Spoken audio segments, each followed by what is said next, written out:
You're listening to the Loyalty Minute, the show that helps you build better customer loyalty and more valuable user engagement. With your host, Rob Gallo. Welcome, loyal listeners, to another episode of the Loyalty Minute. I'm your host, Rob Gallo, and today I'm very eager and excited to chat with Meghan Lynch. Meghan is the CEO of 6 Point Creative, a brand strategy agency that helps family businesses double their business without losing their existing customers or value. As part of her mission to help family businesses break through growth plateaus, Meghan has served as an expert advisor to a wide range of food and beverage clients, from fast casual restaurants to artisan cheese manufacturers. Meghan was named as an Enterprising Woman of the Year in 2019, and she enjoys testing her limits as an endurance runner. Welcome to the show, Meghan. Thanks for joining me. Thanks so much for having me, Rob. All right. So I know we talked at the beginning before we even hit the record button, endurance running, before we get into the branding. Yeah. What's the longest you've ever run? 50 miles. 50 miles. Yeah. You know, they have automobiles that could do that in probably an hour, right? So it's got to take a while to go 50 miles.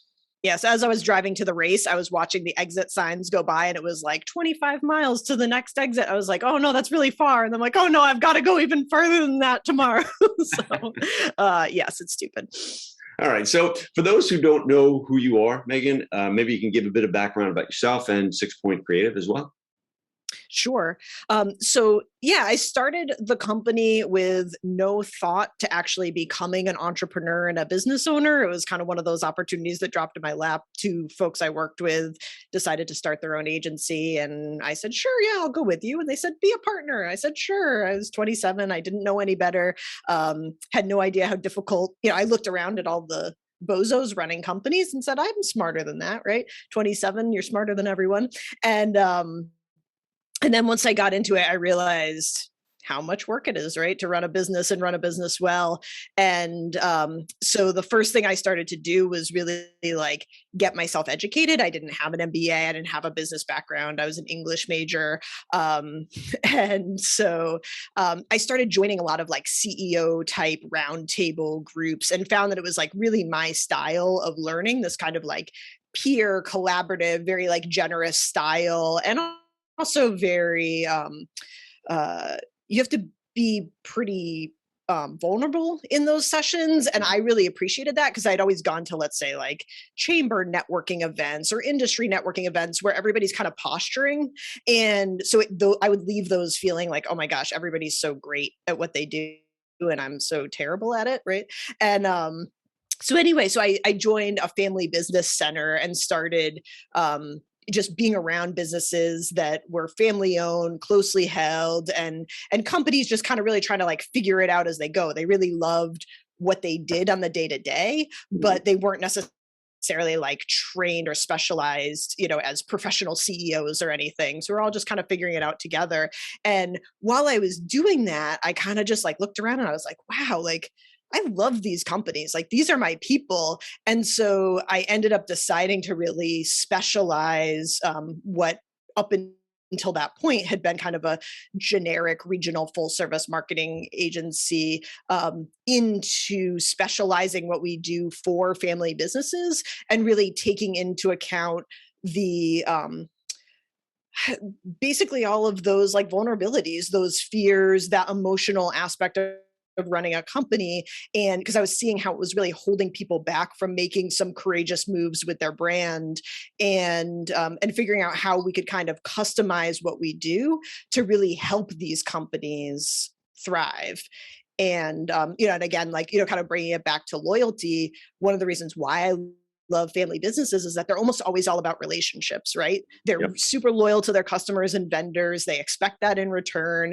And that's something that I value. And so again, helping them not just see that as one-on-one relationships, but how could we translate loyalty into a more scalable thing, a brand thing, a company-wide thing, not just only about personal one-on-one relationships. Yeah. So that leads into the first question that I generally ask most guests is, what does loyalty mean to you, Meghan? As a consumer, how do you think about loyalty? Yeah. I mean, for me, it means both setting expectations and meeting those expectations consistently, kind of on both sides of a relationship.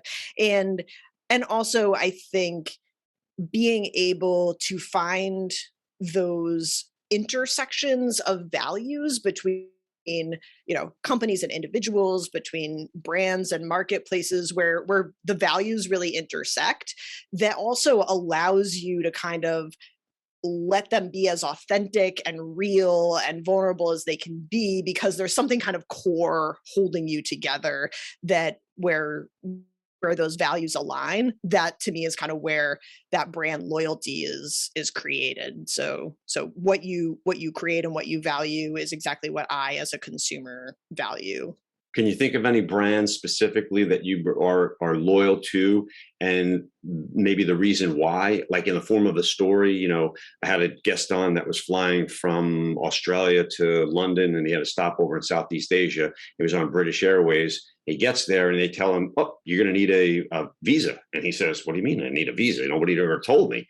So Virgin Airways, in the next kiosk, overhears what's happening and says, "Come over here. We'll help you get sorted out." And they got him on the next flight. And he's been a Virgin customer ever since.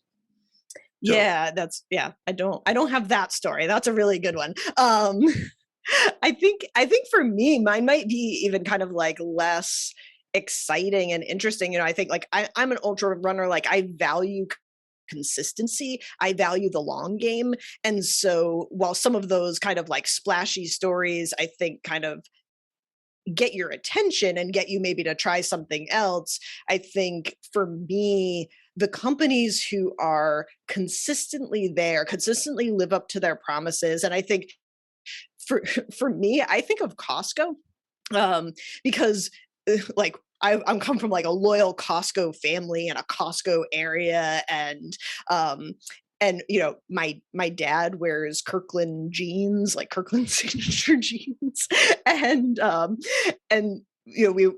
you go. I was holding up a Kirkland signature water bottle. Love exactly. it. We were just out in Seattle to visit family, and we were talking about like, maybe we should go visit Kirkland. Like, that's the home of Costco.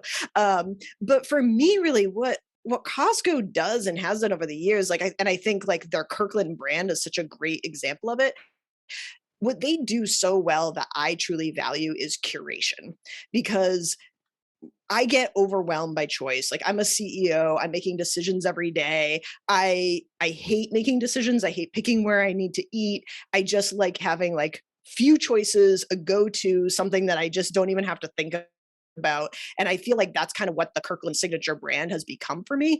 It's something that their quality is always so good. Like, I don't know. Yeah.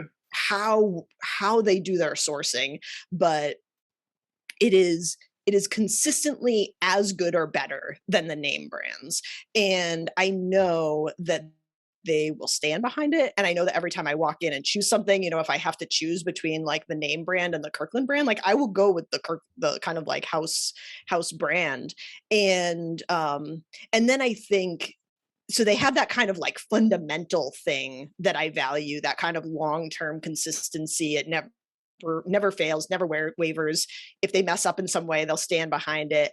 And then they also kind of add on something else that I value, which is that they're very fair employers. They're fair to their employees, and they have that kind of loyalty aspect to them in terms of they pay well, they have good benefits, they take care of their own. And for me, that becomes yet another kind of intangible reason. Like, not only do they just have good products, but also the fact that they pay well and that they have a good business model, for me, again, as a business owner and employer, is something that I care about. So, and now some folks in my extended family work for Costco and they love it there. And so for me, that kind of like cements how I feel about them. And I often kind of point to them as an example of a brand that gets it. They get their place in the market and they get their customer, and they just continue to kind of lean into that value as opposed to kind of like bouncing around and try to be all things to all people.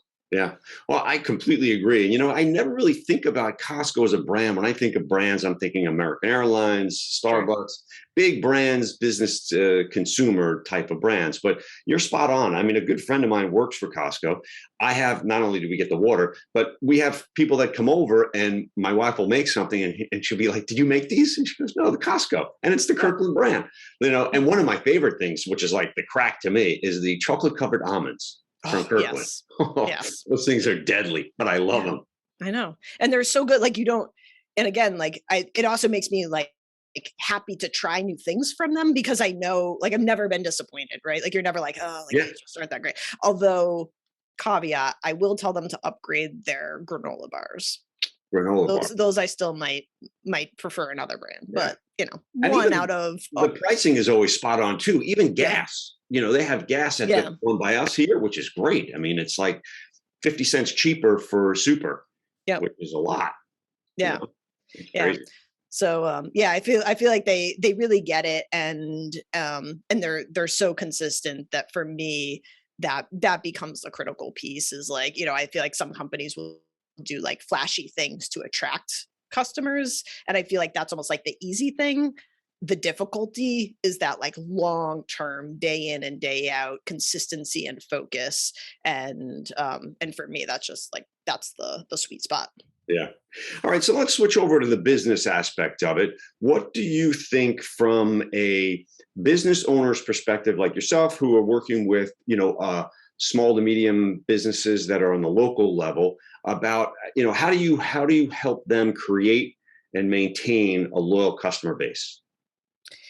I think again, I mean, clarity and consistency is how brands are created, right? It's not rocket science. It really is being crystal clear about what you do, who you are, who you serve, and being hyper consistent in how you talk about that, how you deliver that.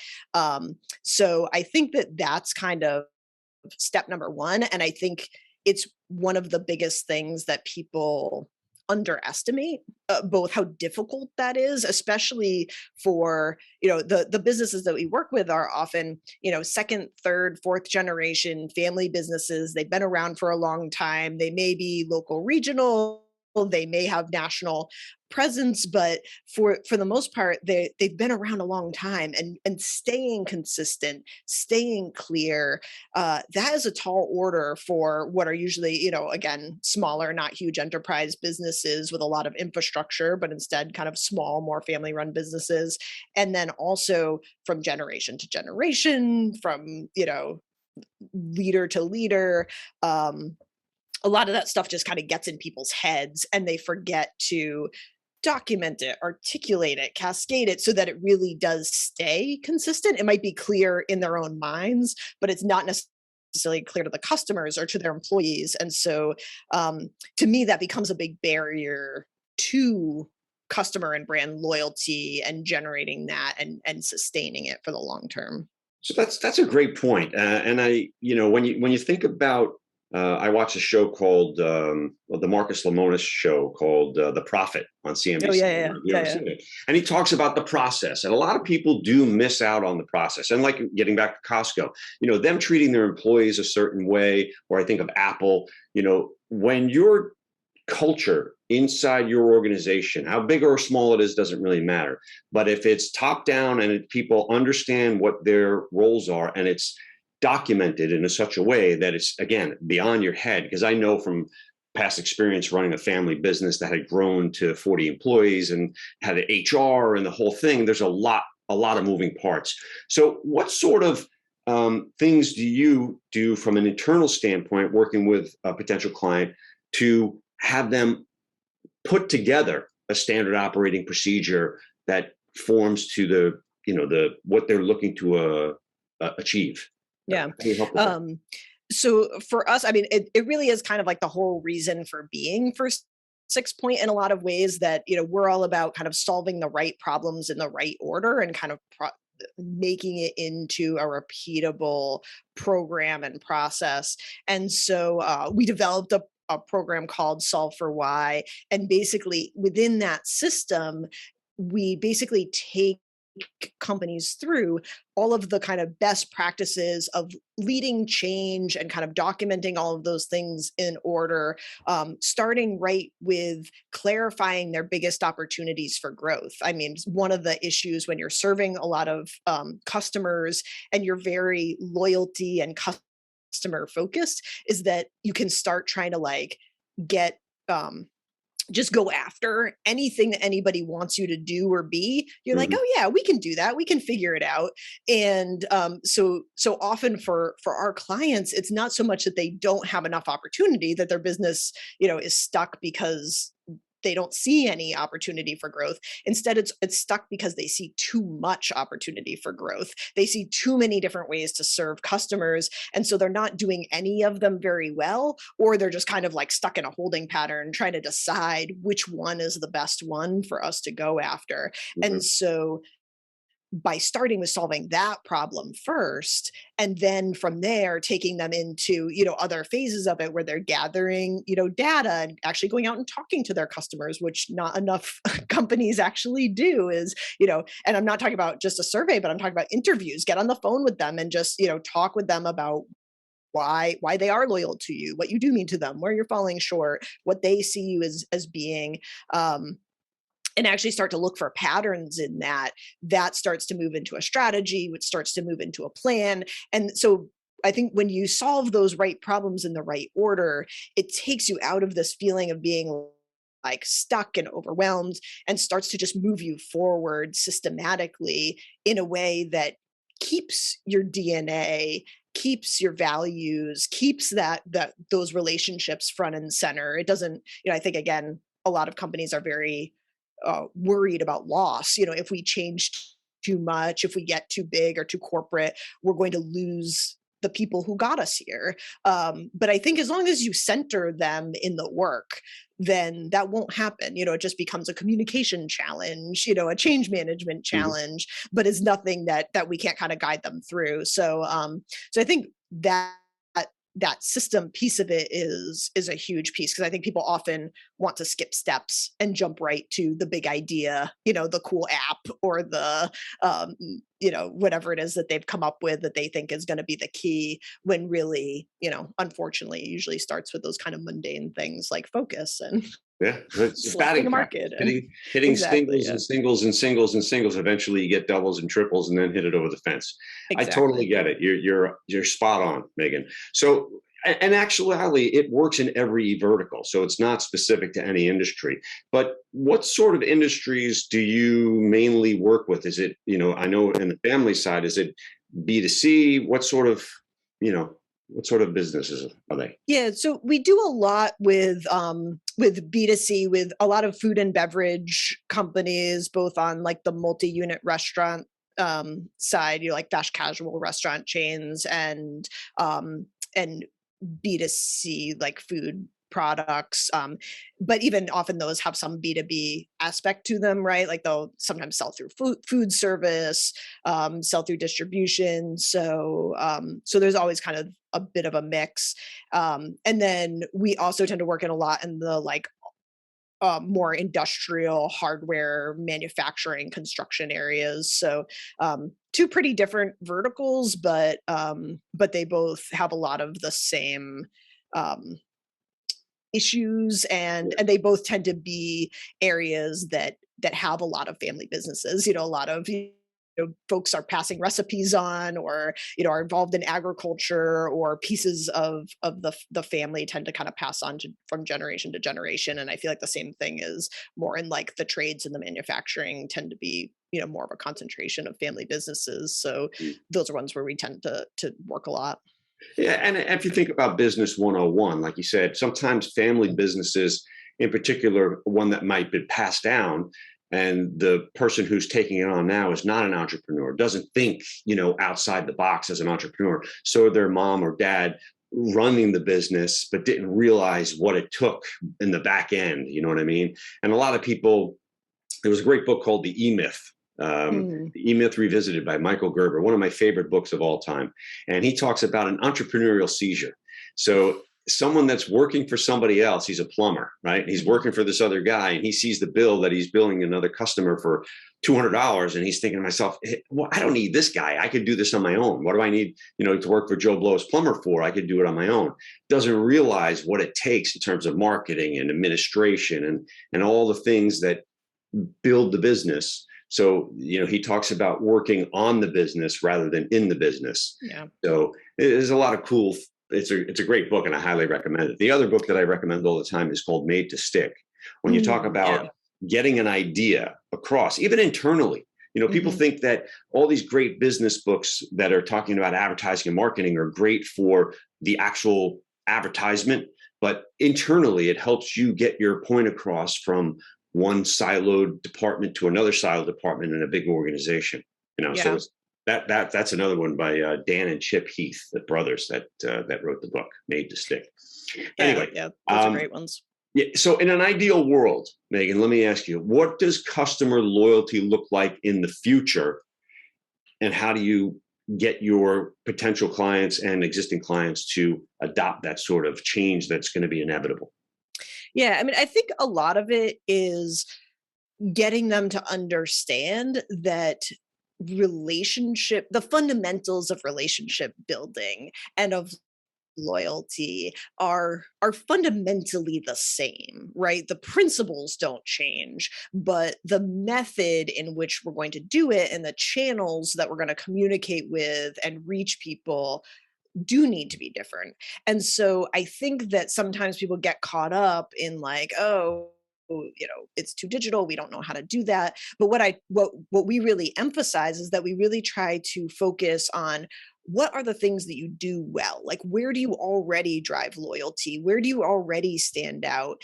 And as opposed to come up with a bunch of new ideas, instead it's really kind of going back to basics and figuring out how to apply those same things with digital tools. So again, we work with a fast casual restaurant that specializes in like hot panini sandwiches.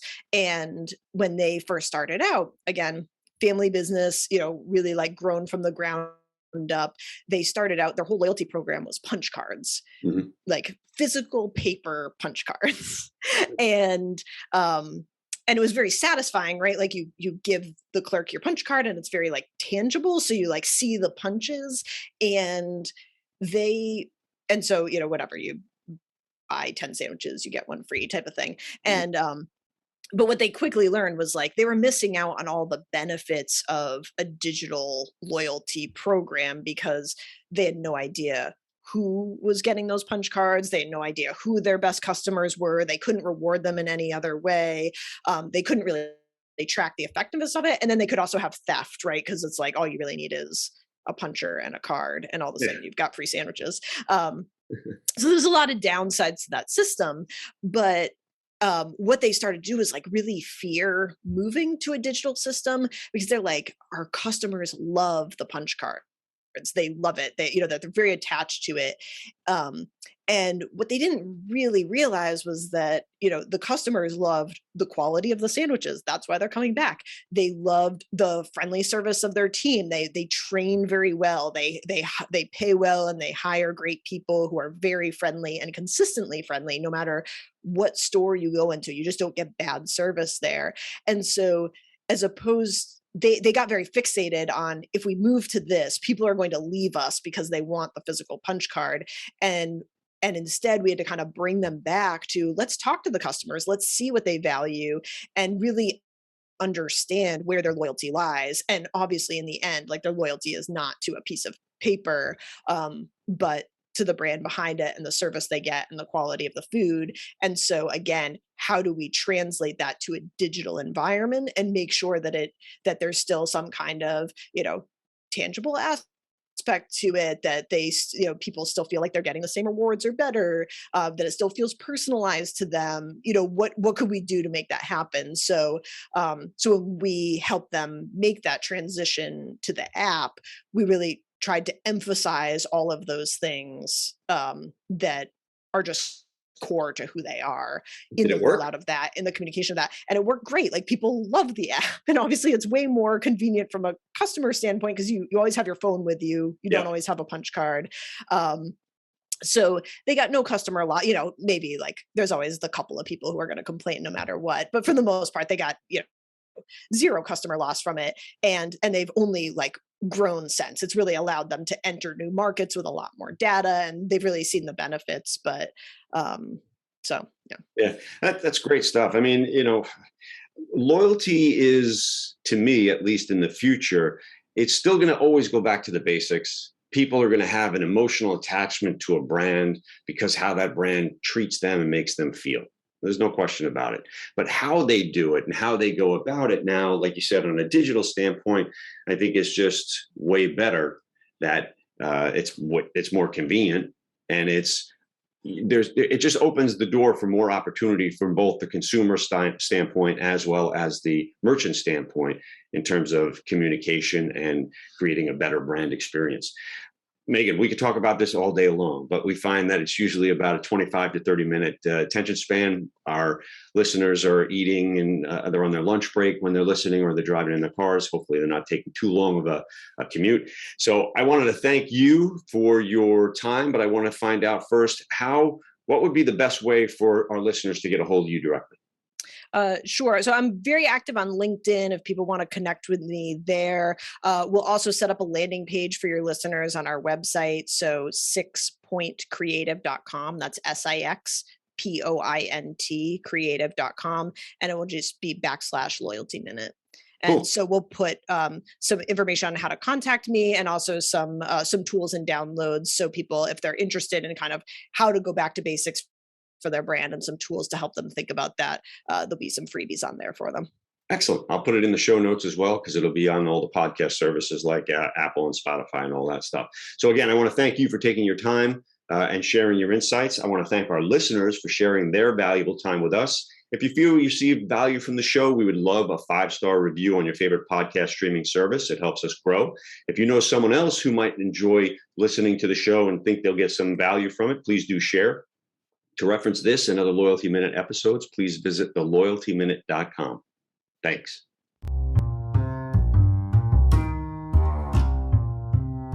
Thanks for listening.